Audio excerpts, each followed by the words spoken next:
तो हेलो भाई लोग, welcome to your YouTube channel Anime Explore. आज हम एक्सप्लेन करेंगे क्लासरूम ऑफ द एलीट का फर्स्ट एपिसोड। तो चलिए शुरू करते हैं।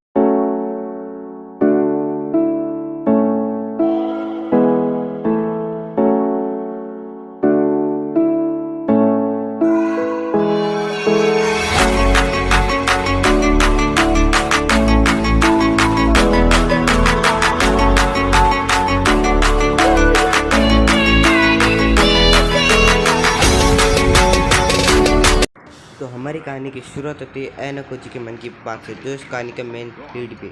इंसान सच में बराबर है या फिर आजकल हम इक्वलिटी के नाम पे सिर्फ लड़ाई होती है। जब हम पैदा होते हैं तब तो कोई फ़र्क नहीं होता, तो फ़र्क उसके बाद शुरू होता है। इंसान वक्त के साथ बदलता है। इक्वलिटी वैसे एक गलत नज़रिया है, पर अनइक्वलिटी को स्वीकार करना बहुत बड़ी मुश्किल है। और यहाँ पे एनोकोजी का मोनोलॉग ख़त्म होता है लड़की के लिए कि एक प्राइवेट सीट है, क्या आप इस सीट से उठेंगे? तो फिर वो लड़का कहता है मैं अपनी सीट छोड़ दूँ, क्योंकि मैं जवान हूँ इसलिए मैं अपनी सीट छोड़ दूँ। फिर वो लड़की अपनी कोशिश नहीं छोड़ती और वो बाकी सबसे भी पूछती, जो अपनी सीट देने के लिए तैयार है वो हाथ उठाए, पर कोई नहीं उठाता। फिर थोड़ी देर बाद एक औरत अपनी सीट देने को तैयार हो जाती है और वो अपना हाथ उठा के कहती है कि मैं दे दूँगी अपनी सीट। फिर हमें कहानी में आगे पता चलता है कि एनोकोजी अपनी डेस्टिनेशन तक पहुंच चुका है।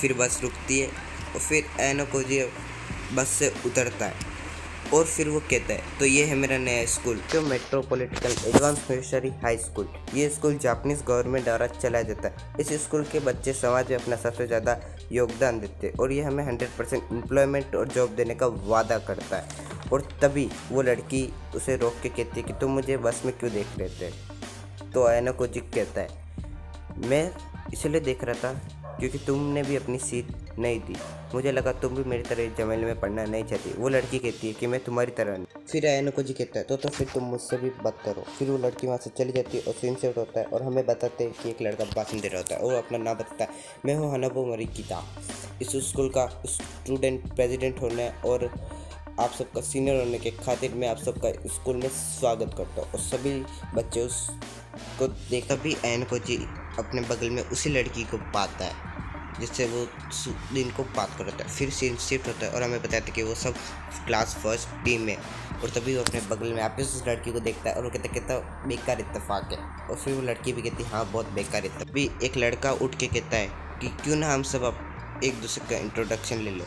और सभी लड़कियां बहुत खुश हो जाती है। और फिर वो लड़का, मेरा नाम है योस्के हिराकाता और चाहो तो तुम मुझे अपने पहले नाम से बुला सकते हो। मैं सभी तरह के स्पोर्ट खेलता हूँ और मैं इस स्कूल में सॉकर क्लब ज्वाइन करने वाला होता हूँ। और सभी बच्चे तालियां बजा रहे होते हैं। और फिर एनोकोजी अपने मन में सोचता है कि अब मेरी बारी आएगी। तभी वो बस वाली लड़की उठ के अपना इंट्रोडक्शन देती है। फिर एनोकोजी जैसे अपना सवाल सोच ही रहा होता है कि उसकी बारी आ जाती है और वो अटकते हुए कहता है कि मेरा नाम है क्यूतका एनोकोजी, मैं स्पोर्ट्स में ज़्यादा अच्छा नहीं हूँ और मैं सबसे दोस्ती बनाने की कोशिश करूँगा। और सभी क्लास वाले उसके जवाब से खुश नहीं होते, पर फिर भी वो तालियां बजाते हैं। और तभी एक लड़का कहता है कि हम अपना इंट्रोडक्शन क्यों दे रहे हैं, वैसे भी कुछ साल बाद हम में दोस्ती हो जाएगी।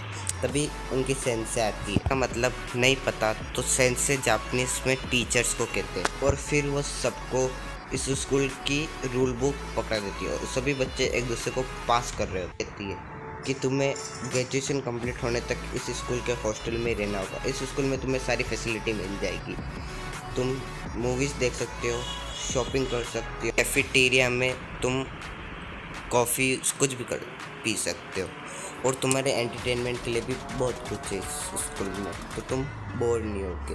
और फिर वो अपना फ़ोन दिखाती है और वो कहती है कि तुम्हें पॉइंट्स दिए जाएंगे, इन पॉइंट्स के जरिए तुम्हें स्कूल में शॉपिंग सब कर पाओगे। और एनोकोजी अपने फ़ोन में देखता है और वो सोचता है कि 1,00,000 पॉइंट्स मतलब इतने सारे पैसे, ये स्कूल सच में जापानीज गवर्नमेंट चला रही है। फिर वो शॉपिंग करने चला जाता है और तभी वो अपने पास उसी लड़की को देखता है और वो लड़की कुछ सस्ते प्रोडक्ट खरीद देती है। तो एनोकोजी कहता है कि तुम ये महंगे प्रोडक्ट खरीदो, वैसे भी हमें पैसे खूब है भी अपने पास। और तभी वो लड़की कहती है कि तुम अपने काम से काम, मेरे मामले में पढ़ने की जरूरत थी। और फिर उन दोनों की नज़र कुछ फ्री प्रोडक्ट्स पे। एनोको जी कहता है कि ये शायद उन लोगों के लिए जो अपने पॉइंट्स जल्दी खत्म हो। उनकी क्लास का लड़का एक दूसरे लड़के से लड़ रहा हो। जाते जाते कहते हैं कि तुम्हें इस स्कूल की सच्चाई बाद में पता पड़ेगी।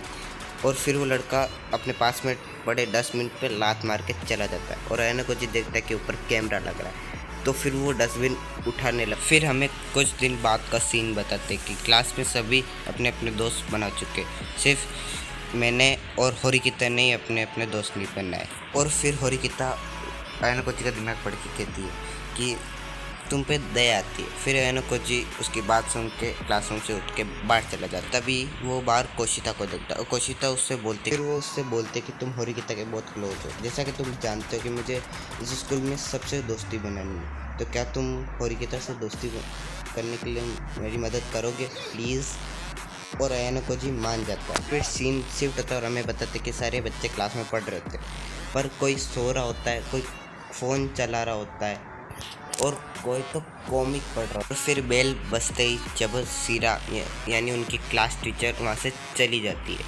और फिर वो एनोको जी और होरिकिता सोचते कि ये स्कूल बहुत ही नर्म है, क्योंकि कोई कॉमिक पढ़ता है और कोई फ़ोन चला रहा है, तो भी टीचर्स को कोई परवाह नहीं है। सच में गवर्नमेंट इन बच्चों को एलिट बनाना भी चाहती है। एनोको जी कहता है क्या तुम मेरे साथ कॉफ़ी शॉप चलोगी होरिकिता, तो होरिकिता मान जाती है और वो एनोको जी के साथ कॉफ़ी शॉप जाने के लिए तैयार हो जाती है। और फिर वो कॉफ़ी शॉप जाते हैं और वो अपनी कॉफ़ी ऑर्डर भी। यहाँ पे कोशिता आ जाती है और वो कहती है कि क्या तुम हमेशा यहाँ पे आते हो, तो एनोको जी कहता है नहीं नहीं, ये हम पहली बार आए। और तभी होरिकिता उठ के कहती है कि अब तो कोशिता आ चुकी है, तो अब मैं जाती हूँ। एनोको जी कहता है कि हम तो सिर्फ क्लासमेट है, तो होरिकिता कहती है तो हम भी सिर्फ क्लासमेट। तभी कोशिता कहती है कि ये तो सिर्फ एक कोइंसिडेंस है।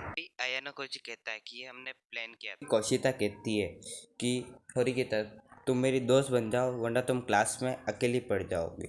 फिर सीन शिफ्ट होता है और हमें बताते कि कोशिता और एनोको जी साथ जा रहे होते हैं। और कोशिता कहती है कि इस स्कूल में सबको दोस्त बनाना, ये सपना मेरा अधूरा ही रह जाएगा। और ये बात एनोको जी के बहुत क्लोज आके कहती है। फिर कोशिता वहाँ से चली जाती है और हमें रात का सीन बताते हैं जहाँ पे एनोको जी कुछ सोच रहा होता है। फिर देखते देखते वो महीना निकल जाता है और सब ने अपने पूरे पैसे ख़त्म कर दिए होते हैं, पॉइंट्स मतलब। और फिर मई 1 को कुछ ऐसा होता है जिसकी किसी को उम्मीद भी नहीं थी। सभी बच्चे अपना फ़ोन देखते और हैरान हो जाते हैं। तभी चबशीरा क्लास में आती है और यामाउची उससे कहता है कि सेंस से हमें हमारे पॉइंट्स नहीं मिले, वो तो हमें महीने के शुरुआत में मिल जाने चाहिए थे।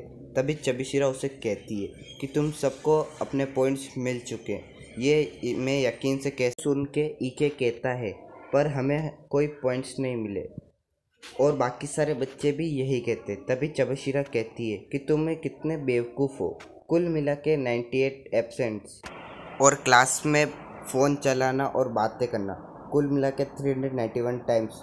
तुमने तो सारे रिकॉर्ड तोड़ दिए। इस स्कूल में तुम्हारे ग्रेड्स और परफॉर्मेंस तुम्हारे पॉइंट्स पे असर डालते। इस महीने जो तुम्हें पॉइंट्स मिले हैं वो है 0। और सभी इस बात को सुनकर शॉक हो जाते। तभी यामाउची कहता है कि आप हमें ये पहले भी बता सकती थी। तो चबशीरा कहती है क्यों तुम्हें सच में लगता है कि बस हाई स्कूल के बच्चों को ही 1 लाख येन ऐसे ही दे दिए जाएंगे मज़े करने के लिए? मैंने क्लास में पहले दिन ही कह दिया था, ये स्कूल बच्चों को उनकी परफॉर्मेंस के हिसाब से जज करता है। ये साफ हो चुका है कि तुम स्टूडेंट बेकार हो, तुम किसी लायक नहीं हो, इसलिए तुम्हें कोई पॉइंट्स नहीं मिले। अब यहाँ पे एपिसोड 1 ख़त्म होता है और अगले एपिसोड के लिए बस इंतज़ार कीजिए।